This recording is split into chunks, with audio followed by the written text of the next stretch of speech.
internet is a vast, unlit ocean. Most of us linger in the shallows. But some dare to dive deeper, into trenches where light doesn't reach, where humanity's darkest impulses fester. Tonight, we're descending into those depths. What you're about to witness isn't fiction.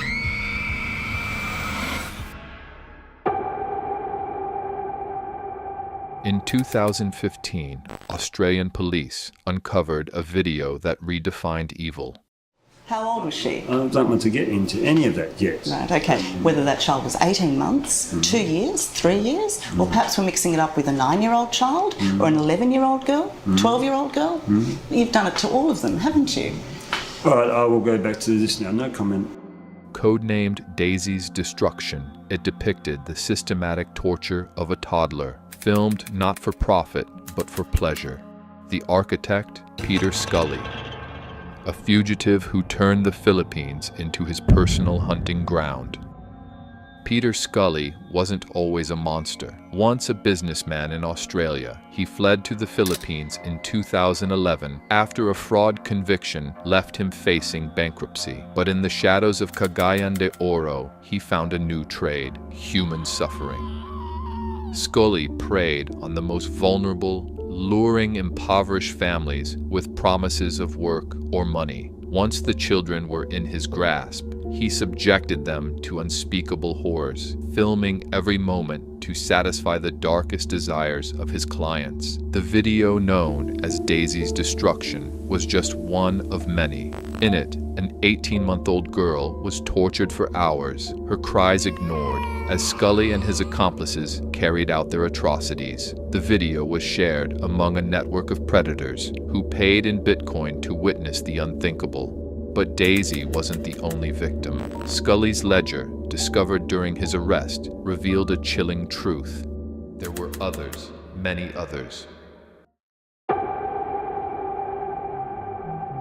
Red rooms. For years, they were dismissed as urban legends, dark web myths whispered in forums and chat rooms. But in 2016, a hacker named Ghost stumbled upon something that would change everything.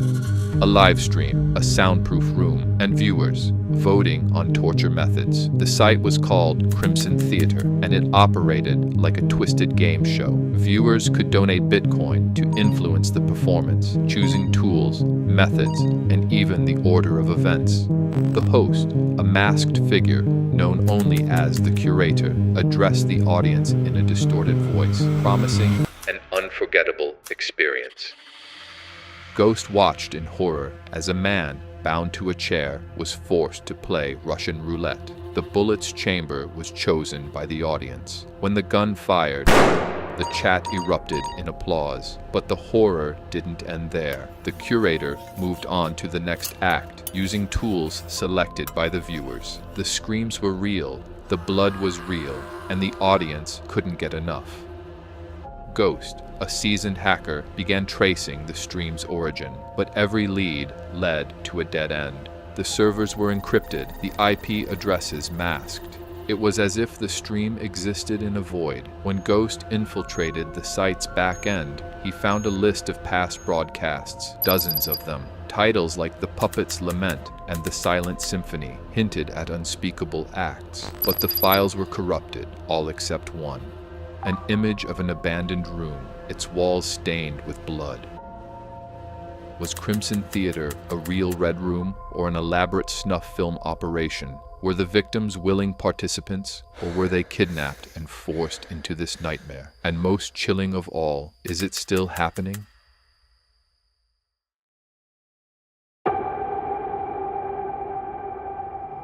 Acheron wasn't a marketplace. It was a slaughterhouse. Human lives sold to the highest bidder. Kidnapped teenagers, trafficked migrants, even infants. Buyers chose their fate: slavery, organs, or personal entertainment. Acheron's auctions were meticulously organized. Each listing included photos, medical records, and even personality traits. One bidder requested a compliant victim, while another sought someone who would fight back. The site's administrators operated with ruthless efficiency, delivering their merchandise to buyers worldwide. In 2021, Interpol seized the site, but the servers were empty, no data, no leads. just a message: the market never closes.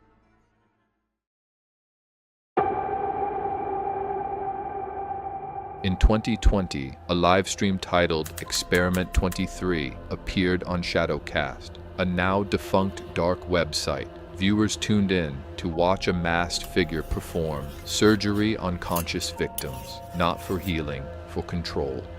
The host, known only as the surgeon, claimed to be rewiring brains, removing fear, pain, free will. For 72 hours, the stream continued. No cuts, no mercy.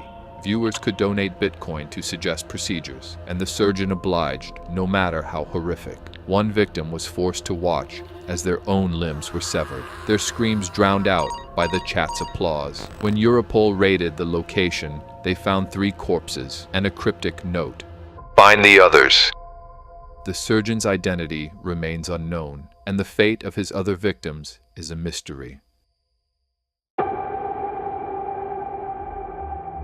In 2017, an investigator, known only as Raven, infiltrated a forum, the Hunting Society.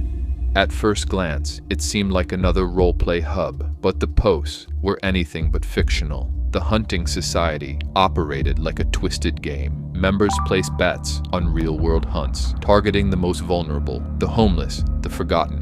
Rules were simple: kill and provide proof. Points were awarded for creativity, for cruelty. One post detailed a hunt in Romania, where a target was chased, his final moments broadcast live to cheering members. But the most disturbing aspect of the forum was its organization. Members communicated through encrypted channels, using code words and aliases to avoid detection. Raven's investigation revealed that the forum had been active for years, with hundreds of posts detailing hunts across Europe, Asia, and the Americas. Interpol later confirmed 3 murders linked to the forum, but by the time they traced the servers, the site had vanished. No arrests, no justice. Raven's final report ended with a chilling note: "They're still out there, and they're hunting.